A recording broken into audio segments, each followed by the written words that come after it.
Hello everybody, Kanisha the Anime Lover. I'm back. No longer on my second channel, Chemister Lily. Sorry about that. Apparently, I broke some terms and conditions on YouTube, so I had to wait a week for my to be able to publish any videos or posts on my official channel. Well, now I'm back, and today, instead of doing like a reaction or telling you about my book, I will tell you about my book later, but for right now, I'm going to this is the video of me sharing my opinions of stuff that really bugs me. I think I'm gonna make this at least 2 parts or 3 parts. Okay. Now here's one of the things that really bugged me. Okay, so this is thing in Scooby-Doo Mystery Incorporated. Now y'all remember the whole arc with Velma and Shaggy, obviously. Here's one thing that really bugs me, is the fact that they made Scooby like the main thing is the reason they broke up, instead of pointing out the obvious. Well, it's because Velma kept trying to change Shaggy. Plot was the reason that they really broke up. But no, they're like, nah. Instead, we're just gonna make it be that obviously it's because he kept pushing it off because of Scooby. When really, in reality, they could have had it be that Shaggy wasn't really sure how he officially felt about Velma, and he was using Scooby as an excuse. Like, that could have been a really good plot. It's not even really that deep of a plot. That actually could have been a good plot for him to point out that he was just using Scooby as an excuse because he wasn't sure how he felt about Velma. Because later, like, I think when Velma is with hot dog water, at that point, he starts, or I think it was before, like, the end of season 1, he starts to realize, I think I actually have strong feelings for Velma. Like, he really started to realize how strong his feelings for Velma actually were. No, it wasn't after. No, it wasn't before season 1 ended. I'm pretty sure it was like in the middle of season 2 at least. No, wait, not in the middle of season 2. Maybe the start of season 2. I know it's somewhere around there. If y'all remember, tell me in the comment section below. I might have to rewatch Mystery Incorporated because I don't remember if it was near the end of season 1 or if it was in the middle of season 2. It was in one of those. I knew it was in one of those arcs. Anyway, that's one of my rants about Scooby-Doo. Scooby-Doo Mystery Incorporated. Another thing I have to complain about is the fact that, tell me why they give Velma some character development. They give Scooby character development, Fred, and even Daphne a little bit, but Shaggy gets nothing. And don't y'all be like, well, I mean, he realized his feelings about Velma. That's something. That's not character development. That is not character development. If that was character development, then Fred slowly realizing that he liked Daphne, like Daphne liked him, then that's apparently character development. That's not character development. That's development in relationships. That's not character development for the actual character themselves. But yeah, I really enjoyed Scooby-Doo Mystery Incorporated. It was a really good show, but yeah, there are some real things I gotta critique. For one thing, what the heck was up with the sheriff? See, one man, they're trying to make him, for some weird reason, I kind of wanted him to be kind of like Fred. Kind of like Fred, because it kind of seemed like they were trying to make him similar to Fred in a way, because you know how like Fred, he is a bit naive, but he's still smart. Like, he makes all those traps. He's smart enough to do that. But with the sheriff, it felt like they were trying to do that, but at the same time they kept failing horribly because they had to make him comedic because he was voiced by Patrick Warburton, and most of the characters that Patrick Warburton has voiced have been comedic characters. So they had to have the sheriff be comedic instead of taking him seriously. But you could have made him half comedic and half serious, kind of like how you did with Fred. But no. I guess that's all out the window. They just couldn't do that. Another thing is, I wish they went more in depth in how the mayor ended up with Fred after his parents had disappeared from Crystal Cove, because I don't think they really go in depth about that.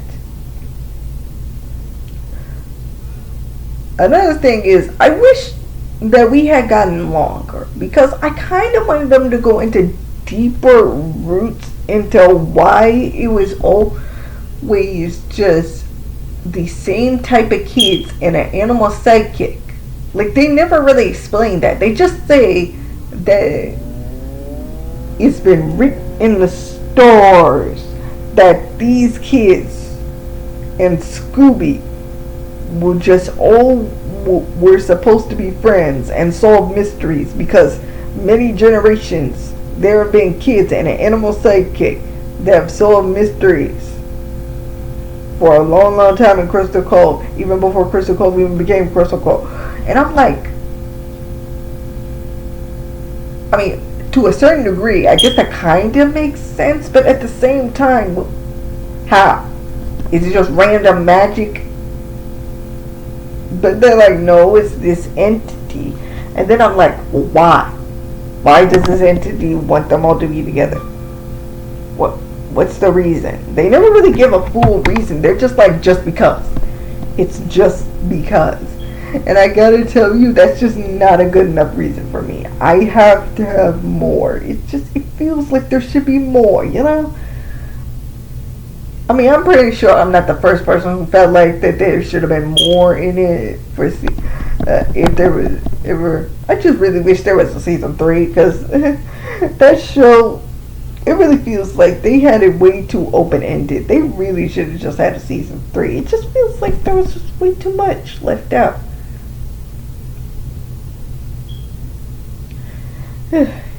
Anyway, that's enough of us, Scooby-Doo Mystery Incorporated. Now to go into, what series should I do next? What series should I do next?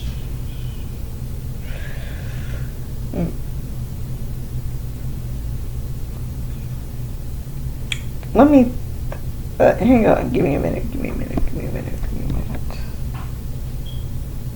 Oh, okay, here we go into the world of anime. What's this? Oh, that's what that is. I'm like, what was that sound? Oh, well, anyway, let's go into the world of anime. Okay, so riddle me this, if you've heard this line before.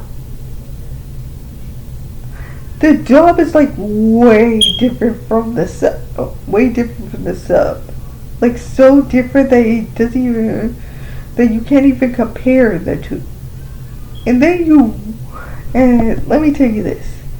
I don't mind it, because I had read on Facebook, like, I put on Facebook the same exact thing, like, how come I am so annoyed by the fact that somebody says the dub and the sub are so different from each other, but when I watch them side by side, they're exactly the same.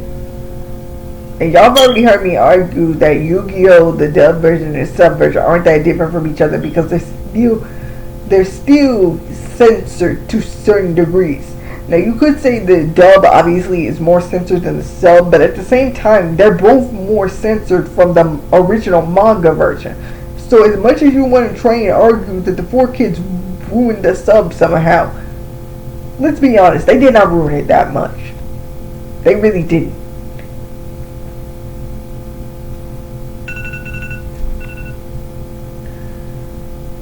I gotta say, there is another thing that really bugs me is also, here's another one. Here's another one.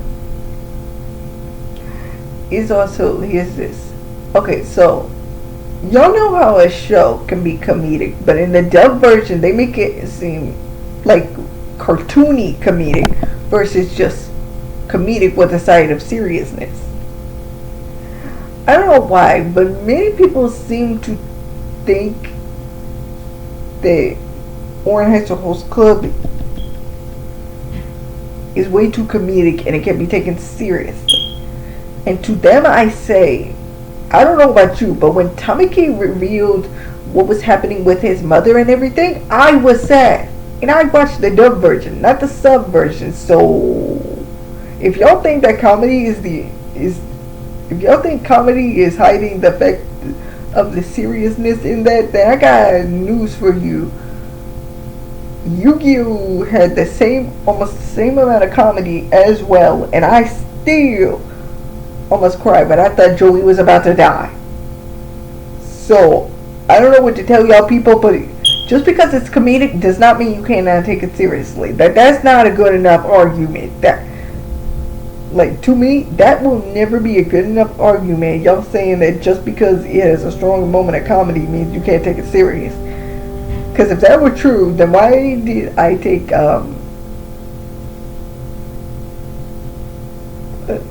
what's the show I'm thinking? Why did I take Lovely Complex seriously? Why did I take Maid Sama seriously? Why did I take, what's another good show? My Little Monster seriously? Why did I take any Kadachi? That thing was strong in comedy too, but it had way more serious moments than y'all. Sugar Chara. No, actually, I haven't gotten that far in Sugar Chara yet. There are still some deep. I did still see some deep moments in it. Saint Tail. That thing is pure comedy as well, but it is still serious. Like, you can tell when they're being serious. Like, with the music and everything, you can tell when they're being serious. So at the end of the day, you cannot make the argument that just because it is dubbed means they... You cannot make the argument that, obviously, because it's comedic, that means you can't take it seriously. Because many of y'all dramas they all watch are just pure... Sometimes we having pure comedy, and then at the end of the day, y'all still take it seriously.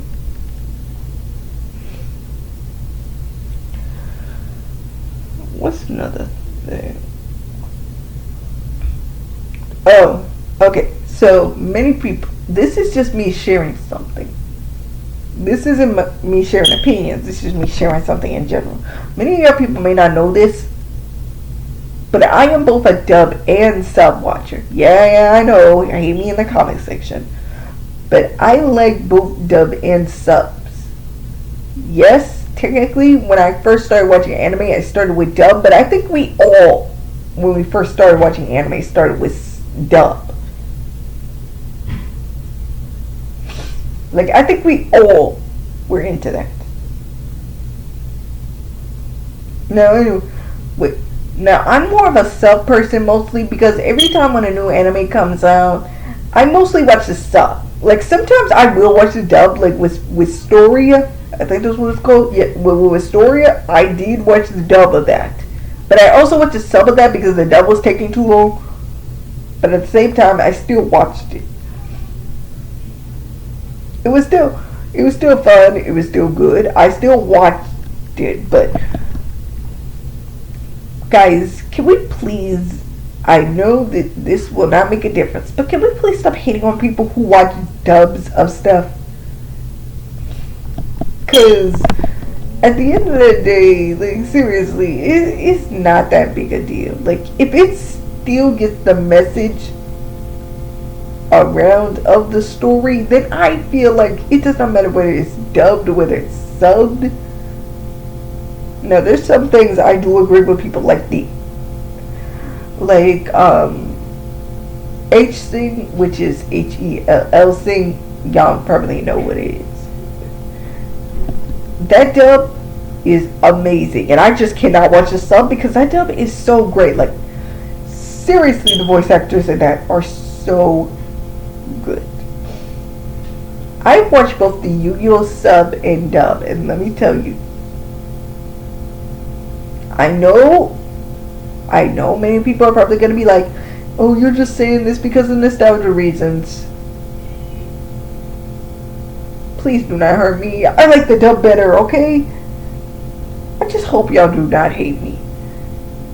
I can't help it. It's just the dub is just so, I don't know. It's just the vibes the dub gives me. Just make me feel with happiness, you know? Oh wait, hang on. Hello everybody. Okay, so, yeah. I was really annoyed by that point from any anime. Here's another thing. Now, slice of life anime, I would not say is boring. In fact, it can be very interesting given the characters in the story. That's the point of slice of life. It's supposed to be about the characters. Sounds like he's twisting. Anyway, yeah.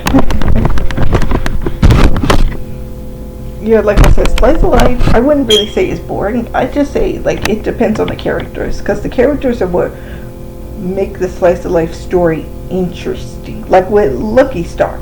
Lucky Star, the characters are interesting. You like the characters. The flow of it is really good. The comedy, just right. Because I remember, I was rewatching this episode of Lucky Star. And from what I read, it was like supposed to be a holiday episode, but they only mentioned some elements of the holiday in it, like of them celebrating the holidays and what they do. Mostly it's just Christmas. I don't know why I keep calling the holidays like they celebrate like Christmas, Kwanzaa, and Hanukkah or something. But it's just them celebrating Christmas. Oh, that reminds me. Going outside of anime, I was watching this episode of Arthur, and I'm pretty sure I've never seen this episode because this episode literally features characters who celebrate Christmas, who celebrate Hanukkah, who celebrate Kwanzaa. Like, it showed all of that. I do not remember that. And I remember I used to watch Arthur anytime it was on. Like, anytime Arthur was on PBS Kids, I would watch it. Along with Wildcrats, along with Cyber Chase, along with, what's another PBS show that I gotta watch? Word Girl? Yeah, Word Girl. Is there any other? No, I think that's all of them. Yeah, I think that's most of them. But yeah. I remember I would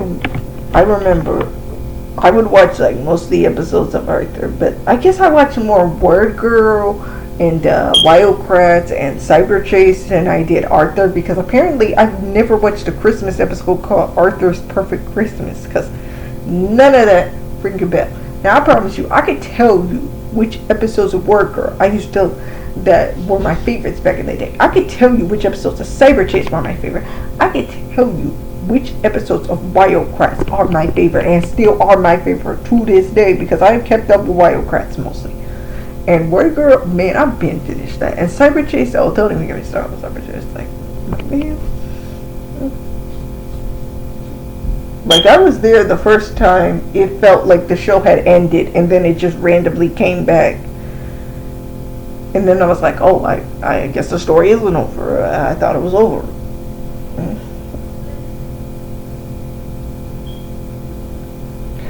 Anyway, yeah. I really do enjoy PBS Kids, because PBS Kids was definitely a channel that I really liked watching, because not only was it educational, but it also had fun adventure stories. It just was so much fun. Oh, Clifford was another one. I forgot that was on PBS Kids. Clifford was another good one, because I really loved Clifford. Both regular Clifford and Clifford's Puppy Days. I like both, because I was watching both simultaneously. It was fun. Anyway, yeah. So far, I can't think of anything big to rage about because I could rage about Degrassi because, ooh. But nah, I already did a Degrassi video a long time ago, and when I made that video, I said, now this is the last time I am going to. No, I probably didn't say it was the last time I would mention Degrassi, but in general, I am never going to mention anything about Degrassi ever again because every time I mention anything about Degrassi, it just makes me angry beyond belief. So no, I'm not getting into Degrassi. I could get into hsmtmts, High School Musical, the musical series, arguing that not Nina and Ricky's relationship, obviously, or Gina and Ricky being together, because the creator did say that he wanted from the I think it was the prom episode. Yeah. Ever since the prom episode, that he wanted Gina and Ricky to be a thing. So I will let it go that they just had the element of just being just friends, because obviously from the beginning the creator wanted to make them a couple. So I'll let that go. But I will go to my grave that say that Seb and Carlos's freaking okay. I bet you people can't understand what I'm talking about because Seb and Carlos have had a few disputes in the spring break episode. Carlos was taking pictures with other guys, and obviously Seb was jealous, and they hadn't talked since then, and it was getting a bit, But no, I'm talking about the second dispute, which freaking Seb had cheated on Carlos, and Big Red had cheated on Esther with, Big Red and Seb kissed during the movies. And to this day, I will still argue that has got to be the stupidest plot that was in High School Musical, the series. Because you expect me to believe that Big Red and Seb cheated on their significant others, the two purest characters in this show. I mean, I feel like Seb is more pure than Big Red, but they're the most pure of the group. Like, those two are the most pure out of the group. Like, out of all the toxicity in these groups, like all of it, well, except for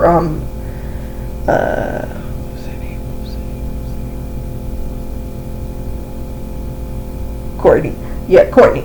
Besides Courtney, she wasn't really a toxic.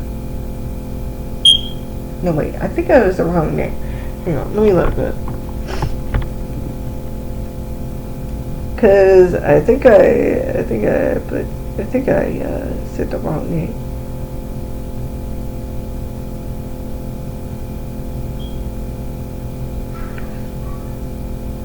I don't know how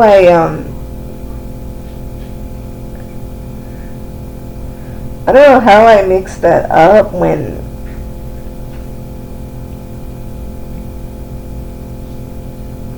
I watched this show for so long, like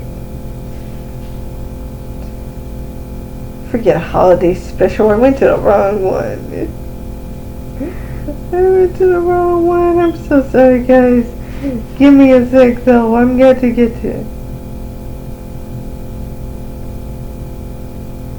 Not the holiday special, just High School Musical,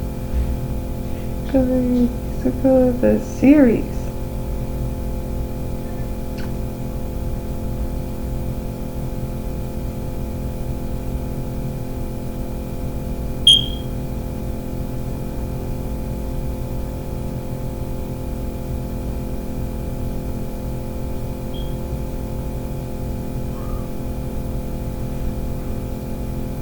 No, I was right. It was Courtney.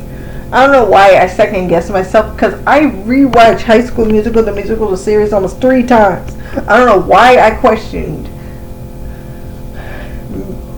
me knowing her name. Anyway, yeah, except for, yeah, they're the most, mostly they're the most less toxic characters, because like Big Red and Seb and Courtney, yeah, they mostly have been the characters that are in less conflicts than any of the other characters. But like I said, the stupidest plot is having Big Red. What's up?